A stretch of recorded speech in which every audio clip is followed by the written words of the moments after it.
Good morning and welcome to Shamanic Sundays. How's it going out there, everybody? Good to be here with you. Good to be here with you, Dad. Thank you for joining us here today so we can share and connect and breathe into the moment together and share some of the wisdom that you've gained and been given over the years in your work with nature's power and intelligence and indigenous elders who have been keepers of so much of that wisdom for us and who many continue to do so. Right. So one of the key principles that I have learned is sacred reciprocity. Thank you. So you want to start us off with the morning prayer? Con mucho gusto. Yes. Good to be alive through your grace, great spirit, giving us this breath of life and the gift of a human incarnation with all the gifts and challenges that brings.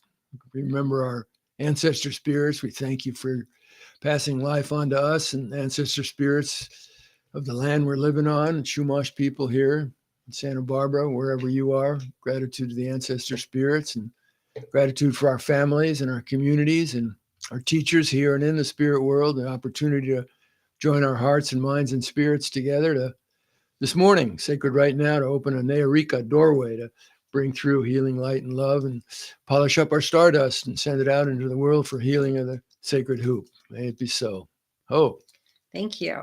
Can you actually start off with a little, talk to us a little about the science of how and why you say we're stardust brought to life? Well, it's the composition of our bodies made of atoms, and atoms created in the explosion of stars. And so our all material manifestation is made of stardust, basically.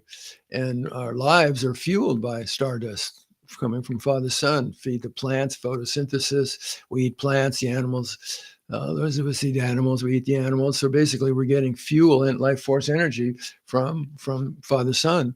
And so we are stardust. We're stardust brought to earth. We're stardust brought to birth. We're stardust brought to life. And why? To shine, to wake up, remember the truth of who we are, sacred, worthy, luminous beings of light.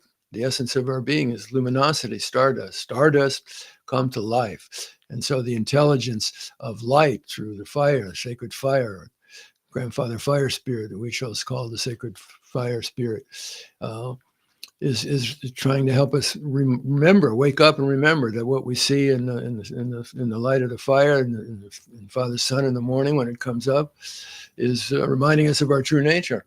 Stardust brought to earth with remembering that we're here to wake up, wise up, and live the love that we are.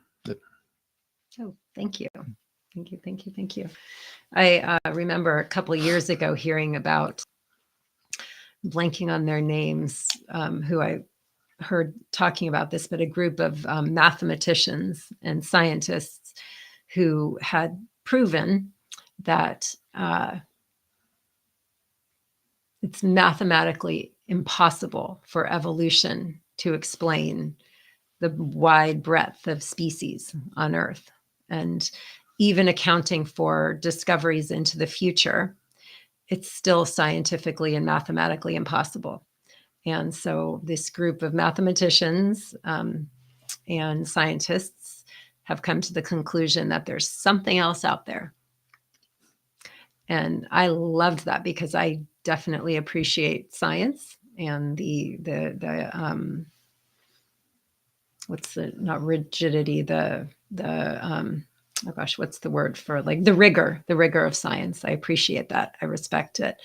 I believe in most of what I hear in science. And I think there's something else that's out there from ceremonies that I've done. I definitely have seen and learned and feel and believe and have faith in this something bigger. So I just love that. And it made me think of that when you talk about us being stardust. Well, just speaking of science, for all that science knows about the universe, all the tremendous knowledge that science has accumulated through the rigor of coming up with hypotheses and then testing it to see how it shows up, if there's consistency in the results, and then they feel there's some truth to this. So for all of that knowledge, what they know is 4 to 5% of what's happening in the universe. Yeah. And 95% of it, I think 25% is dark matter, and 75% is, or 70% is dark energy. We don't know what it is. It's mysterious. We don't know what it is. We know we can see and measure its effects, but we do not know what it is. So it's to me, it's humbling.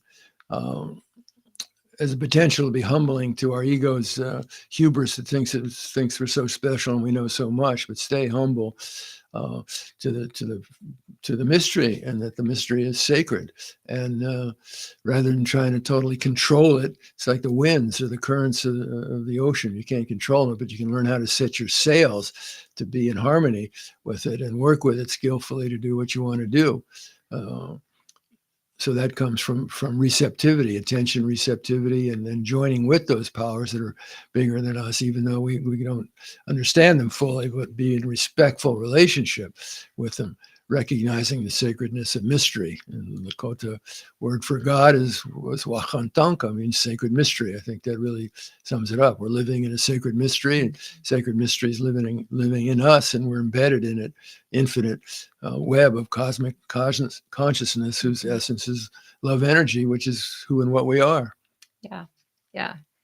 I was listening the other day to Roxanne Wenzel, and forgive me if I mispronounce any parts of her name. She's from the Santa Clara Pueblo, and she's an artist and does a lot of work in regenerative agriculture and systems, biomimicry, and bridging those disciplines. And she was talking about science and how every once in a while we get a breakthrough in science that proves what her people, she was talking about her people, I would say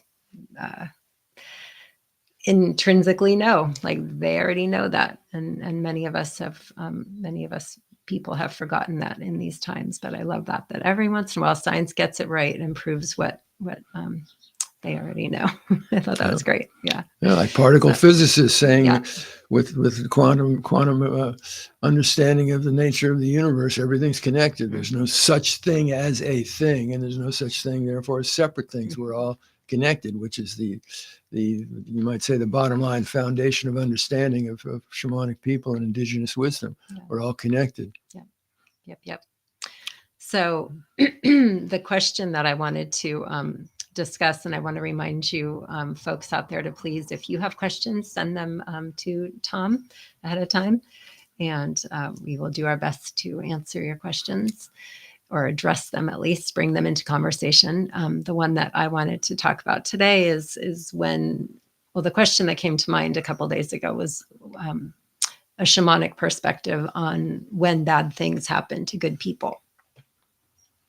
Having just lost a dear friend who was way too young to go, and there's just no reason that totally healthy and just, but then I started thinking, like, bad things happen to good people all the time. That's just part of our journey. Like, there's no getting out of that alive. We're not going to, and so it's like extremes of that, right?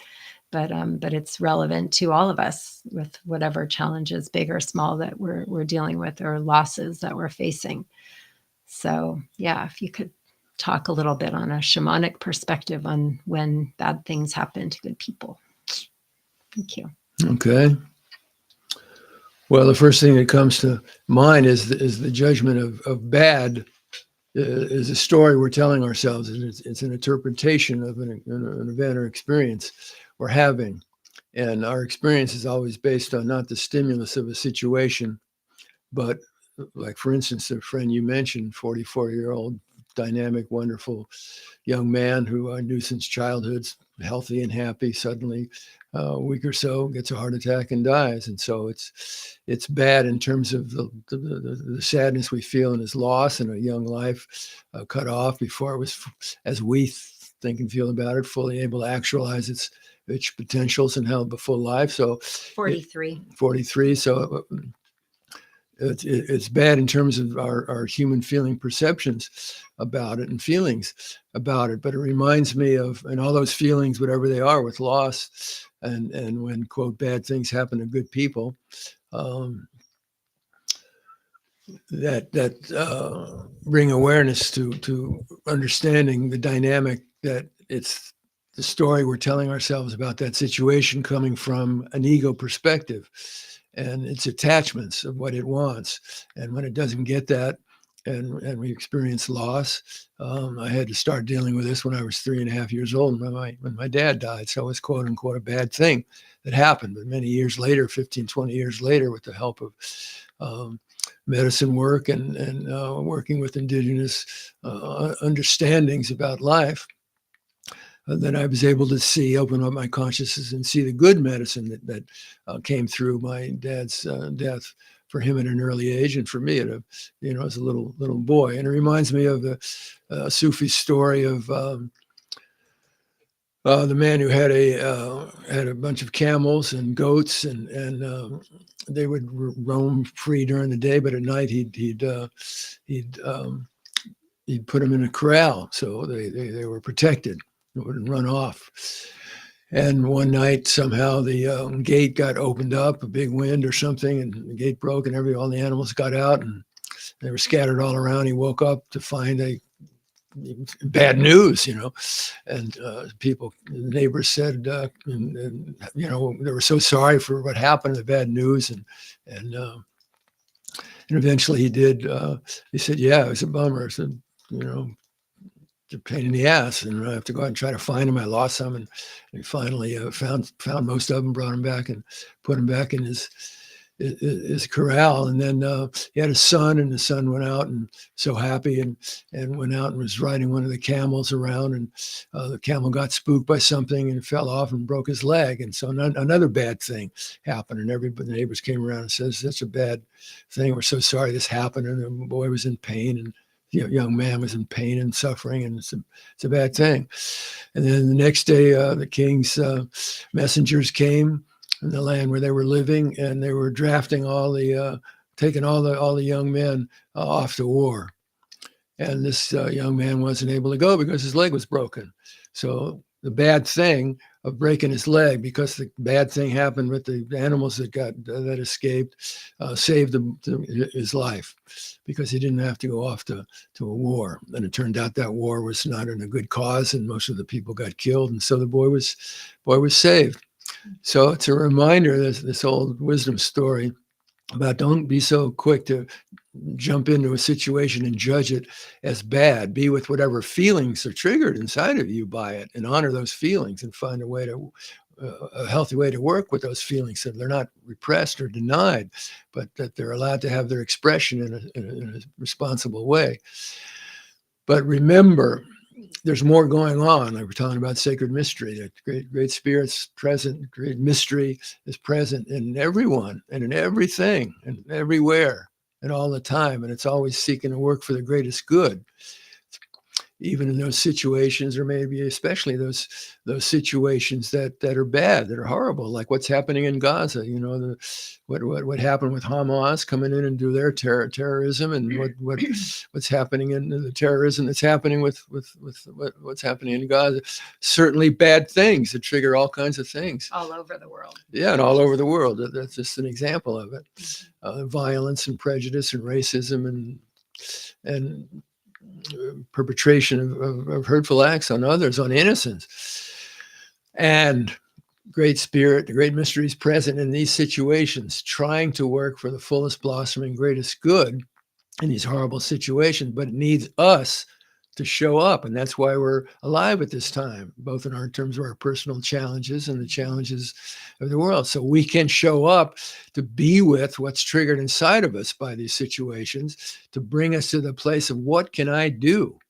How can I create a response? How can I create a relationship to these situations that can open a doorway to bring through the potential of that healing, fullest blossoming, greatest good that's trying to come through this situation. So from a shamanic, indigenous perspective, remembering There's more going on than what we see in our ordinary consciousness. There's more going on than what we see through the identification lens of perception of ego.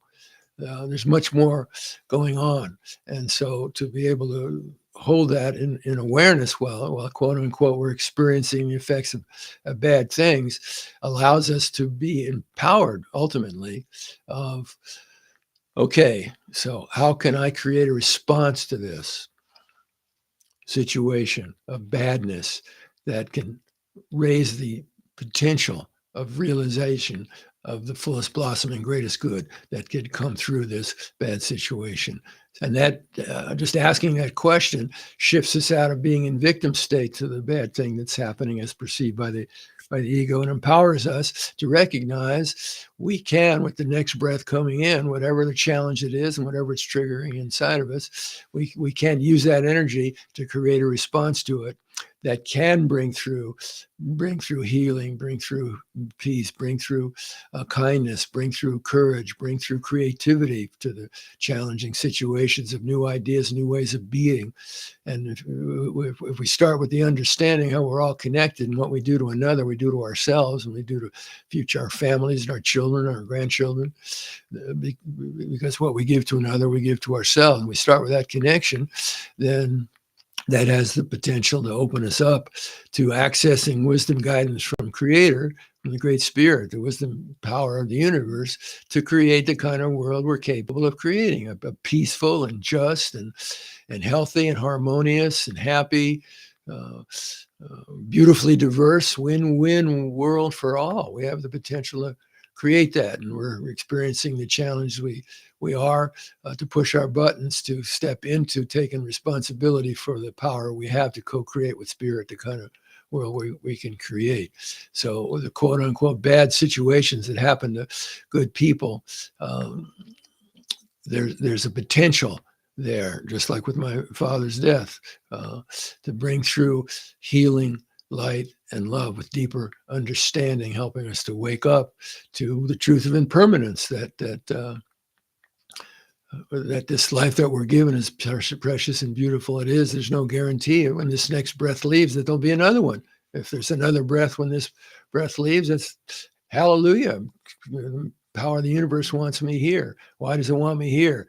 Is the ultimate prize to feed my ego, or is the greatest feeling of realization of highest potentials from listening to what serves humanity, what serves Mother Earth, what serves life, what serves the greatest good of all life and the continuation of healthy life. And when we listen for their guidance that comes in all of us, in response to that question, what can I do to contribute and be a part of healing and transformation of a fear-filled, suffering world into a peaceful, loving world? What can I do today with this life I'm giving to contribute to that? We're empowered to show up, polished stardust, to be channels for healing, light, and love. And that's the potential of responding to the quote unquote bad things that happen to good people. Oh. Thank you. All right. Yeah.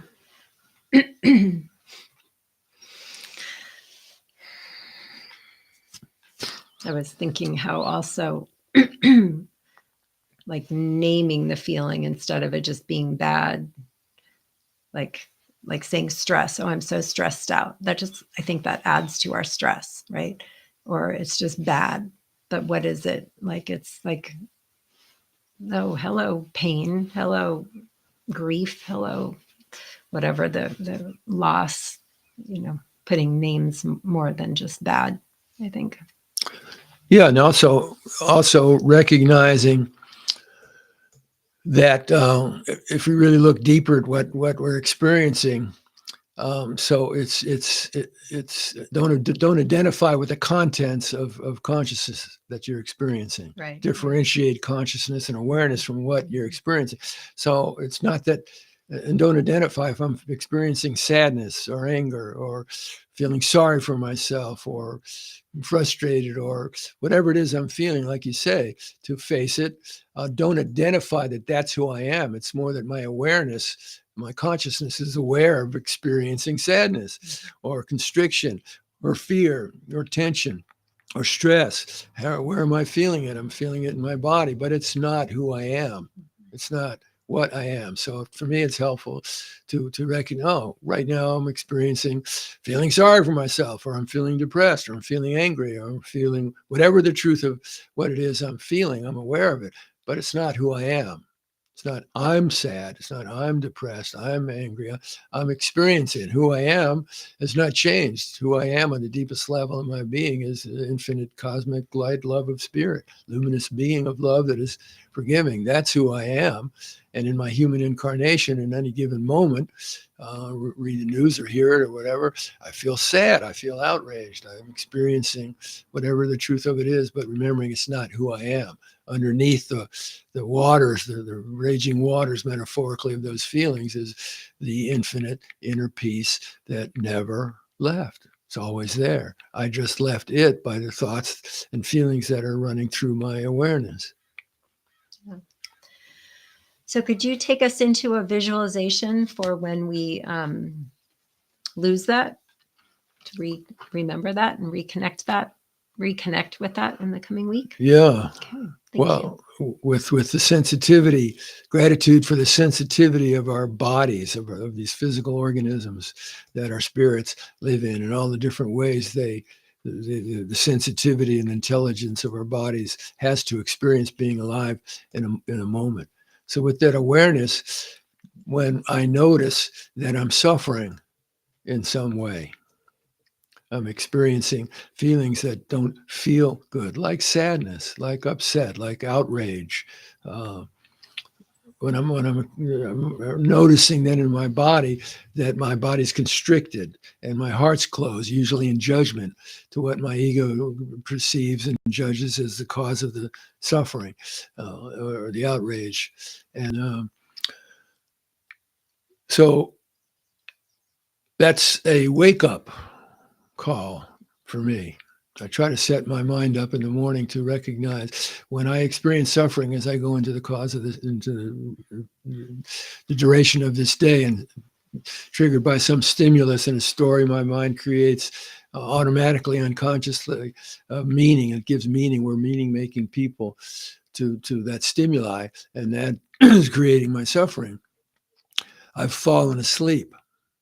As soon as I judge another's being, excuse me, as soon as I judge my being in a negative way, I'm committing violence against myself, and I'm putting energy into the false belief of separation. I've fallen asleep into a false identity that's based on the perception of separation, and so I'm suffering. So to be aware, become aware of the constriction, of the uptightness, of the inflammation in me that's causing the suffering because of the story I'm telling myself. That's an opportunity. Instead of it being a problem, it's a opportunity to wake up. See how I got stuck in thinking the totality of me as my ego and its stories. And remember, I'm way much more than my ego identification with my body and its stories. And in fact, I'm a part of, infinitely connected to spirit, infinite cosmic light and love, which is the essence of my being. So the gift of our awareness to notice what we're experiencing when we're suffering, in whatever way we're noticing it, and dropping down deeper to the wisdom of indigenous and particle physics, understanding of the true nature of reality, how we're all interconnected, all interwoven, helps me to wake up. And instead of staying stuck in a constricted state, said, let me come back to love. Let me come back to opening my heart. Let me come back to releasing whatever needs to go that doesn't serve, opening my awareness to love's presence, to spirit's presence right now. And as soon as I open that channel, my energy shifts. I've shape-shifted my energetic state. And I'm responsible for my energetic state. Nobody else is responsible for it. I'm responsible for it. So I can use more skillfully the power of my mind and my attention to unplug from the patterns and identities that cause the suffering, and instead access that infinite creative wisdom power of the universe for guidance about how I can create a response to the suffering that opens the doorway to restore my conscious connection and attunement and communion with the infinite light and love that I am, that we all are, and it's available to us in any given moment. So using, as we go forward into this day and into this week, and different stimuli happens internally, quote unquote, externally in the world that triggers reactivity of suffering, to just notice the truth of what we're experiencing, like you said, to name those feelings, the sensations, to notice them, but use those to wake up and remember that's not who I am. I'm experiencing it, but it's not who I am. And let me remember, wake up and come back into conscious connection with the truth of who I am, so I can restore my ability, empower our ability to be channels, for healing, light, and love, and peace, and tenderness, and generosity, and courage to show up, to act on the guidance we get about what we can do to help create a world in which everyone feels safe. I was at a retreat this past weekend in the mountains outside of Reno. It was a beautiful night, and gorgeous night, and beautiful fire and dancing, and the stars shining, and the quarter moon. It was just absolutely blissfully sublime, beautiful night. And at one point, a plane flew over, and it came to me and it said, all of us just had an experience that not everybody in the world was able to share. And so people said, well, what was the experience? I said, none of us had to worry about those planes flying over us, dropping bombs on us. None of us had to worry about that. But not everybody in the world is able to have that experience. So what can we do to help heal the violence inside of us, and the thought forms of separation, and the judgments about our own being, the beings of the other, that we can be hurtful to them? What can we do to start with our own consciousness, to shapeshift it, to wake up, remember that we're stardust brought to earth, and polish up our stardust, waking up to our true identity, and be channels for healing light and love into the world, and paying attention to the actions we can take to help bring through a peaceful, healthy, win-win world for all. And may it be so for all of us. We're not here by accident. We all have gifts to share. So do what is meaningful for you and your integrity, to polish up the stardust, to wake up, wise up, live, love now. May it be so. Healing of the sacred hoop. Oh. Oh, right. Thank you. Thank you for each of your gifts. Thank you for your gift. Thank you for your gifts. Thank you for our gifts. Good one. Good stuff, Pops. Hey, thank you. Thank you. Thank you all for joining us and being part of our community out there, our Shamanic Sundays community, our human community, our community of beings and life on this planet. Thank you for sharing. And we'll have a good week, and we'll see you next Sunday. Oh. All right. Take care. Bye con Dios. Thank you.